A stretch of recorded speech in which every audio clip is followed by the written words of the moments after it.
राम राम भाई सारा ने भाई जो मैं आज वीडियो बनाना चाह रहा हूँ वो भाई मेरे लिए बिल्कुल भी आसान नहीं है।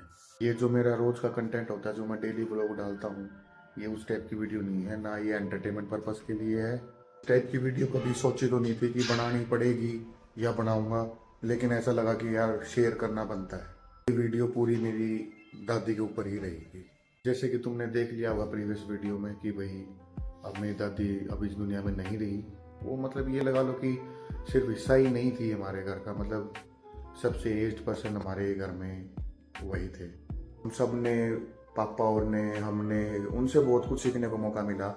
अब ये था कि भाई जैसे पापा की ड्यूटी बाहर थी, शहर थे, बाहर रहते थे हम, तो इतना बिल्कुल साथ में रहना तो नहीं हुआ। लेकिन अगर जैसे गर्मी की छुट्टियों में 1 महीना चले गए गाँव में, या ऐसे मतलब मिलना जुलना पहले होता ही रहता था। उसी वक्त हम सीखते थे गांव का माहौल, गांव का खाना। उसी मतलब एक पूरी फैमिली यूनाइट होती थी, चाचा और भी आते थे, बुआ और भी आती थी। गर्मी की छुट्टियों का हमारा 1 महीना, वो तो दिन है कि आज भी याद करते हैं, हम सभी याद करते हैं कि भाई वो क्या दिन थे जब हम सब इकट्ठे होते थे।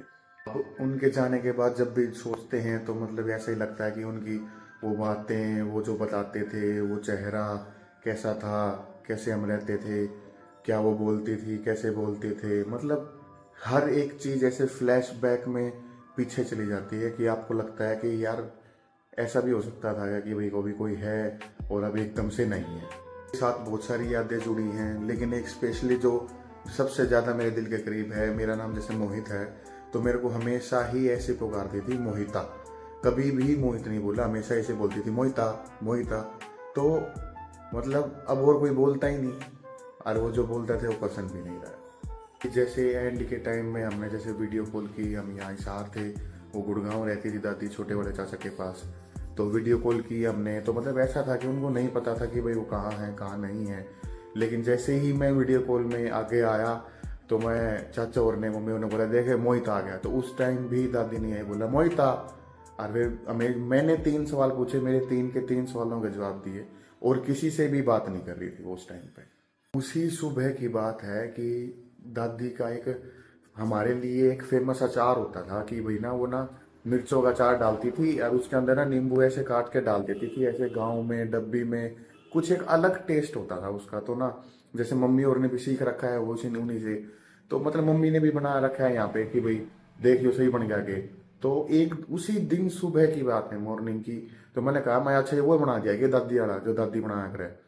तो मतलब अब वो जो चीज़ मिस होगी वो मिस होगी, अब दोबारा कभी उस हाथ का अचार कभी मिलेगा ही नहीं खाने को। उनका प्रभाव मतलब ऐसा ही रहता था कि कभी भी मतलब उन्होंने कभी लड़ाई झगड़ा, ये घर कलेश, कभी भी विश्वास नहीं रखते थे इन चीज़ों में। हमेशा मतलब ये ऐसा फ्रीडम थी पापा को, मम्मी को, मतलब जो भी चाचा चाची, हमको, भाई जिसका जो मन करे वो अपनी ज़िंदगी में कर सकता है। उनके ऊपर किसी भी तरह की कोई रिस्ट्रिक्शंस नहीं है।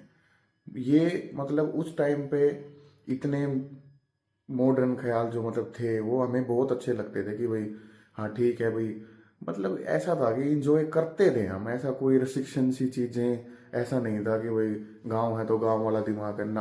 टाइम के साथ मेरे दोनों दादा और दादी, टाइम के साथ दोनों ने अपने आप में बदलाव किया है।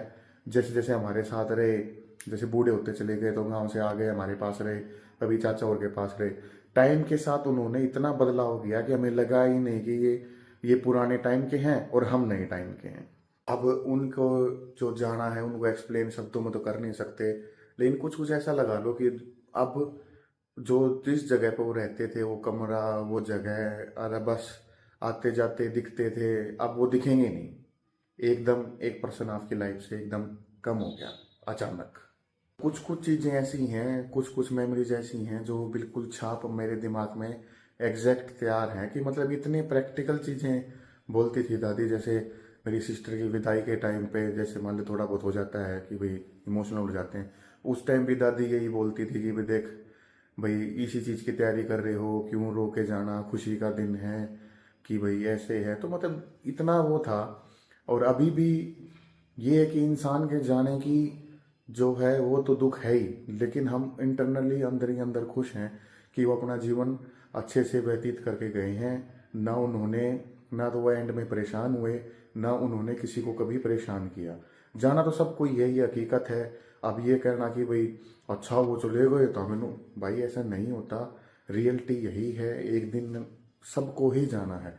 डिपेंड करता है कि कौन अच्छे तरीके से जाता है, कौन खराब तरीके से जाता है, किसने अपनी ज़िंदगी में क्या कराया, किसने अपनी ज़िंदगी में क्या कौन करा।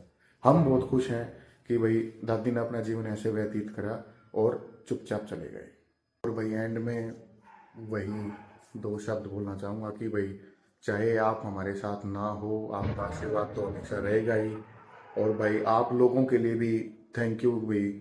मतलब मेरे को ऐसी चीज़ें हैं कि मेरे पास इतनी ऑडियंस तो है कि मैं अपने दिल की बात शेयर कर सकता हूँ, और वो मेरे को जज नहीं करेंगे कि भाई ये क्या बना रहा है, ये क्यों बना रहा है। मेरे पास इतनी मैच्योर्ड ऑडियंस है कि भाई वो समझ सकते हैं कि भाई कौन कैसा फील कर रहा है। मेरे पास इतना वो है कि मैं कुछ भी शेयर कर सकता हूँ किसी के साथ भी। और मेरे को आज तक कभी किसी ने क्रिटिसाइज नहीं किया तुम में से, तो भाई बहुत बहुत धन्यवाद। और एंड में भाई रेस्ट इन पीस।